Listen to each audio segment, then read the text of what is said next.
Chosen one, they abandoned you, and it cut deeper than words. But the reason is not what you think. It goes beyond betrayal, beyond human weakness. The truth is spiritual, ancient, and when you see it, pain will turn into power. This is not a random message. It is a divine appointment, a whisper from eternity breaking into your present. You were marked before birth, preserved through storms others did not survive. Your survival was not luck. It was strategy. I will reveal why they left and why heaven allowed it. By the end, you will see their absence was never destruction, it was preparation. Stay until the end, because the last truth is the one most people miss, and it changes everything. If your spirit already feels the weight of these words, act in faith. Like this video. Subscribe. Comment. I'm chosen. Every declaration you make is alignment with heaven. Your story is not over. It is just beginning. And what I am about to reveal will shift how you see your entire journey. What you thought was abandonment was preservation. What felt like rejection was heaven setting you apart. They could not stay. The weight on your life was too heavy for their hands. Their path could not walk beside yours. What looked like people leaving was God pulling you aside. Think of Joseph, the dreamer. Before his visions came to pass, he was stripped of his coat, thrown into a pit, sold by his own brothers, forgotten and alone. Yet it was in that pit that destiny began to move. Genesis 50:20 declares, "You meant evil against me, but God meant it for good, to bring about that many people should be kept alive." The separation was sacred. The abandonment was not an end, but the beginning of your elevation. They did not leave because you lacked value, but because their presence could not go where your purpose was leading. You are a seed, and every seed must be buried, hidden, pressed, unseen, before it breaks forth. The sting of betrayal, the echo of loneliness, were heaven's tools to protect the oil on your life. Some relationships you mourned were chains falling off. Some slammed doors were traps that would have delayed you. Some who turned away were never meant to witness your crowning. Stop asking, "Why did they leave me?" Start asking, "Why did heaven preserve me?" Not everyone is meant to carry the glory resting on you. Not everyone can endure the fire shaping you. Like a sculptor with marble, every harsh strike is shaping, every cut refining, until the masterpiece emerges. The people who left were chisels in the hand of the master. They broke off what could not remain. What survived the cutting is stronger, purer, sharper. It had to happen this way. If they stayed, you would have compromised. If they remained, you would have shrunk yourself to make them comfortable. Heaven saw what you could not and allowed the separation. And now you stand bruised but breathing, rejected yet rising, alone but not forsaken. What they abandoned, heaven was cultivating. You were not rejected, you were protected. But this is only the beginning. Because if rejection is preservation, what about those who feared your light? Why did your very presence unsettle those who once claimed to love you? The answer runs deeper, and it will shake you when you hear it. In the next part, you will see why your calling unsettled them, why holiness always exposes what is hidden. They did not leave because you were weak. They left because your strength reflected their weakness. Your calling carried weight, even when you doubted it. Others sensed it in the way you carried yourself, in the fire of your eyes, and it unsettled them. Light always disturbs darkness. Even a small flame exposes what hides in the shadows. You were not just a candle, you were a torch. Everywhere you went, your presence whispered of destiny. Those not aligned with heaven could not bear the reflection. John 1:5 says, "The light shines in the darkness, and the darkness has not overcome it." Your light was confrontation. It exposed chains, masks, and hidden fears. You thought you were just being kind, just being yourself, but every smile, every word of truth, every act of quiet courage echoed eternity, and they could not handle it. This is why some withdrew without explanation, why warmth turned cold. It wasn't your fault. The weight of your spirit unsettled them. They saw the crown before you even knew it rested on your head. Think of David. Overlooked by his father, dismissed by his brothers.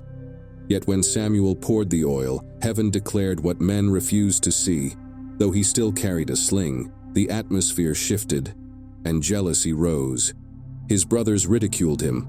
Saul tried to destroy him. Why? Because even before David wore the crown, he carried its weight. This is you. You carry the fragrance of destiny, and not everyone can breathe it without choking on fear. They didn't always know why they were uneasy around you. Sometimes they couldn't explain it.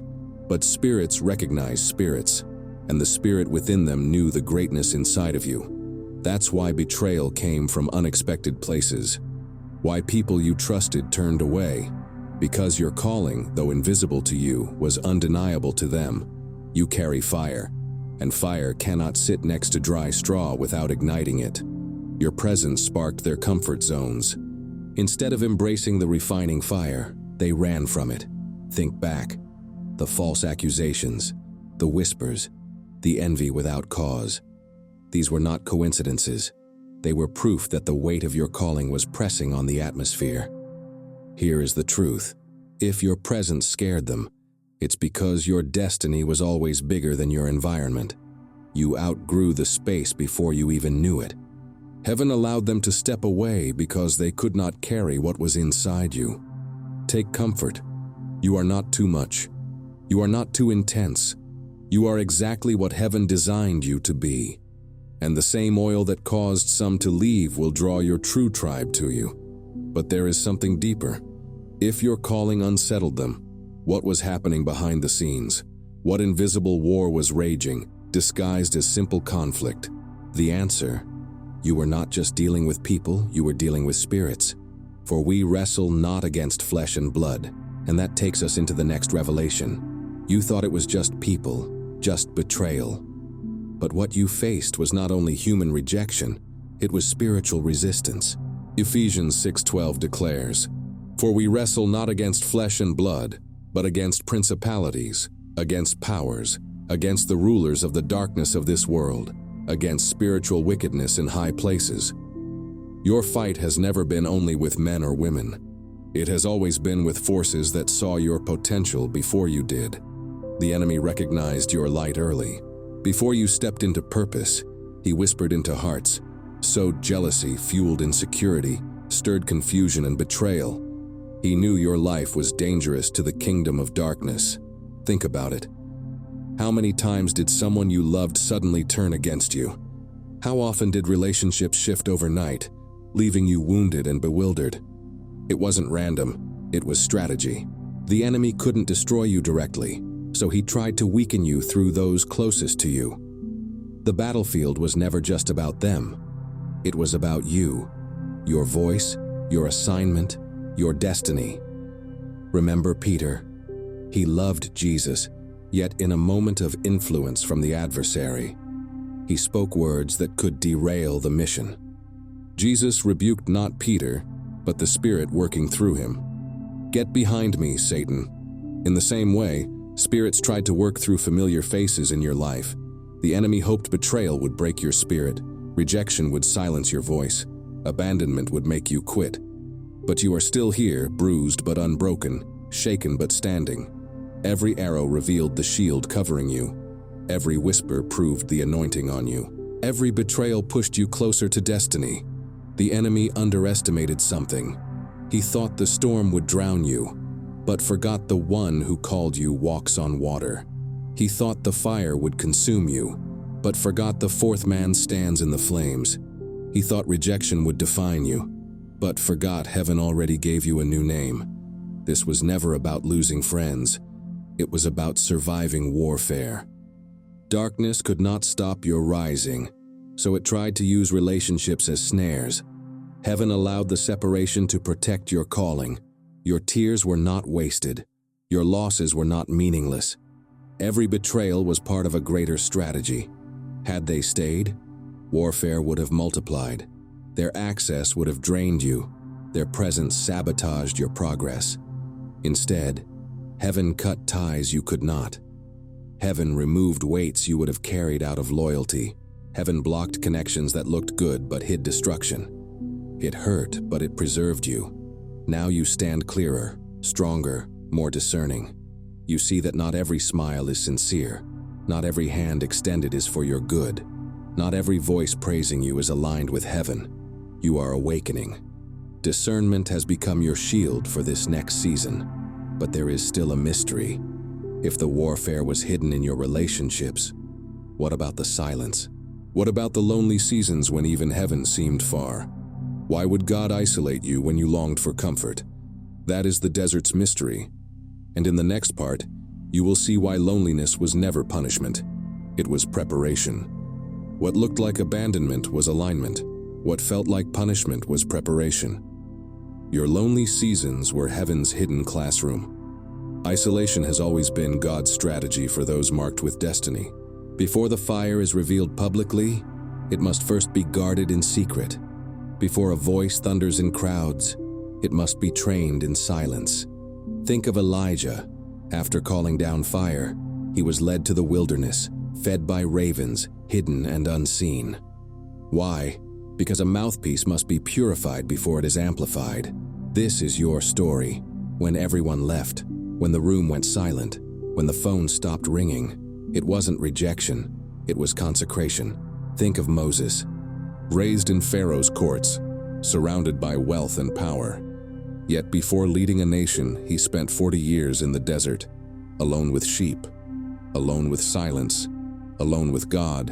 In that wilderness, his identity was forged and his ears tuned to the burning bush. The desert is not your grave, it is your birthplace, the womb of prophets, the forge of warriors, the sanctuary of visionaries. Yes, it hurt. Yes, it felt empty. But in that silence, God was tuning your ears. In that solitude, He stripped away the noise so you could finally hear heaven's whisper. Your growth could never have happened in the crowd. The crowd drowns God's voice. The noise of men dilutes the oil. Isolation sharpens. It awakens. Like an eagle trained to fly alone, your wings had to strengthen in solitude before soaring in open skies. Your roar had to be refined in caves before shaking nations. Your fire had to burn in secret before lighting the world. Do not despise the nights when tears were your only companion. In those moments, heaven was molding you, guarding you, preparing you. Isaiah 30:15 says, "In quietness and in trust shall be your strength." That quietness became your strength. That trust became your foundation. What looked like emptiness was sacred filling. What felt like abandonment was divine attention. Heaven isolated you so that, when the time came, you would not crumble under the weight of the call. Think of Jesus. Before miracles, before the cross, He was led into the wilderness. 40 days, alone, tempted, strengthened, prepared. If even the Son of God needed isolation, how much more do you? This loneliness has been holy, this silence sacred, this separation your training ground. But isolation was never meant to last forever. The desert is a season, not a destination. Now the silence is breaking. The wilderness is giving way to revelation. If isolation was preparation, what comes next is activation. And before activation, you must see the pattern. One every vessel of heaven has walked. From rejection, to warfare, to isolation, and then to destiny. Are you ready to see that pattern written in your story? You are not walking a strange road. You are not the first to feel rejection or the silence of isolation. Every vessel marked by heaven has walked the same path. There is a pattern, ancient, holy. Rejection comes before elevation. Isolation before revelation, pain before purpose, abandonment before anointing. Think of Joseph, first the pit, then the prison, only afterward the palace. His brother's betrayal became the doorway to destiny. Think of Moses, hidden in a basket, then exiled in the wilderness. Only after years alone did he stand before Pharaoh as a voice of liberation. Think of David, overlooked, hunted, despised. Only after rejection did he wear Israel's crown. Think of Jesus, betrayed, denied, abandoned. Only after rejection did resurrection glory break forth. Do you see it? This is the pattern of heaven, the road of the anointed, the path of destiny. You are not cursed.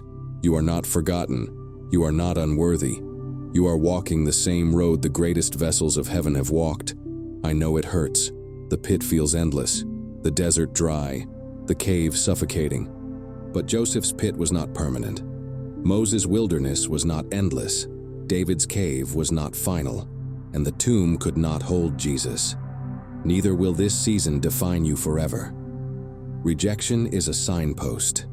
Isolation preparation, warfare confirmation. Abandonment a holy graduation into destiny. Psalm 118:22 declares, "The stone the builders rejected has become the cornerstone." That is you. What they despised, heaven has crowned. What they abandoned, God has anointed. This is why your path feels unusual. Ordinary roads cannot carry extraordinary callings.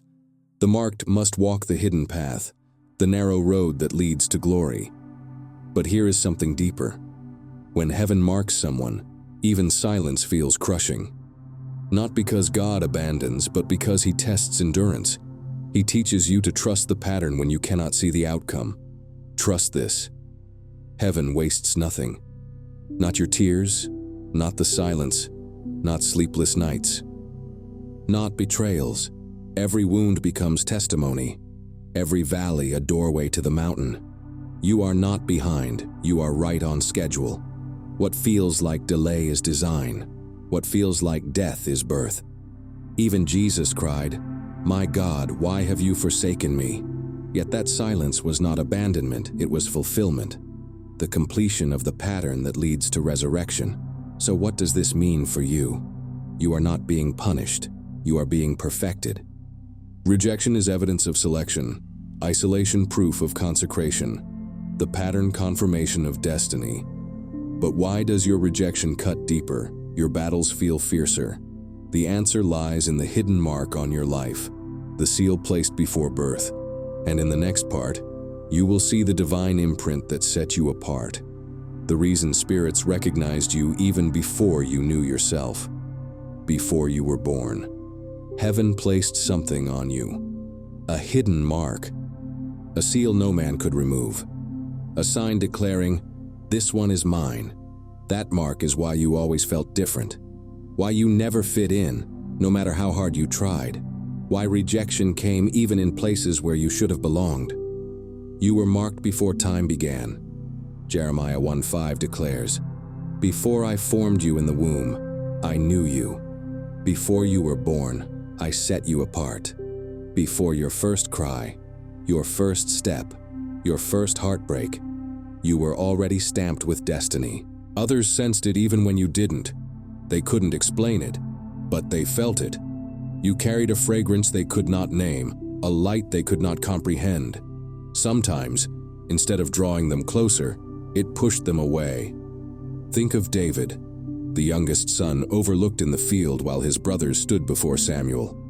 Yet heaven had already placed the mark. When the oil was poured, it only confirmed what was true in eternity. Rejected by men, but selected by God. That same oil rests on you. Though no prophet poured it on your head, heaven itself declared it. That is why storms came before you knew how to swim. Why battles surrounded you since childhood. Hell recognized the mark and feared what you would become. The mark is why you survived what others did not. Why you walked through fires that should have consumed you. Why you endured storms that should have drowned you. The hidden seal preserved you. The hand of God refused to let go. Yes, this mark has cost you friendships, comfort, the luxury of living ordinary. But in losing these, you gained preservation, divine covering, the right to walk as a vessel of heaven. This is why you feel restless when you try to live small. Why ordinary paths cannot satisfy you. Why compromise aches in your spirit. Your soul remembers the mark. It will not let you settle. It calls you higher. You carry a destiny too great for mediocrity. The oil on your life is too costly for wasted years. The seal on your spirit demands fulfillment. And though the world tried to silence you, heaven already spoke. This one is mine. But here lies the deeper truth. The mark is not only about survival, it is about assignment. Every tear, every betrayal, every wilderness shaped you for the mission only you can carry. The reason they abandoned, misunderstood, even feared you, is because your life itself is a divine assignment wrapped in human skin. Now the time of unveiling is near. What was concealed is about to be revealed. What was private preparation will become public demonstration. But I must warn you, this last truth is the one most miss, and if you miss it, you miss the key to your entire journey. Because the reason they left is not only about what you carry, it is about what you are about to release. In the final revelation, you will see the truth that turns pain into power, the proof that every abandonment was heaven's design for your assignment. Take a deep breath. Let your spirit receive this missing piece, the truth that ties every wound, every betrayal, every lonely night into one holy pattern. The reason they left was never your unworthiness. Your assignment was too heavy for their hands. They were never meant to carry what only you were anointed to carry. Heaven, in mercy, removed them. Your pain was not punishment, it was preservation. Your rejection was not random, it was protection. Your isolation was not failure, it was preparation. Everything you endured, every tear, every heartbreak, every silent season, was heaven sculpting you into a vessel that could hold glory. You didn't lose them. You outgrew them. Their absence is not the end of your story, but the beginning of your unveiling.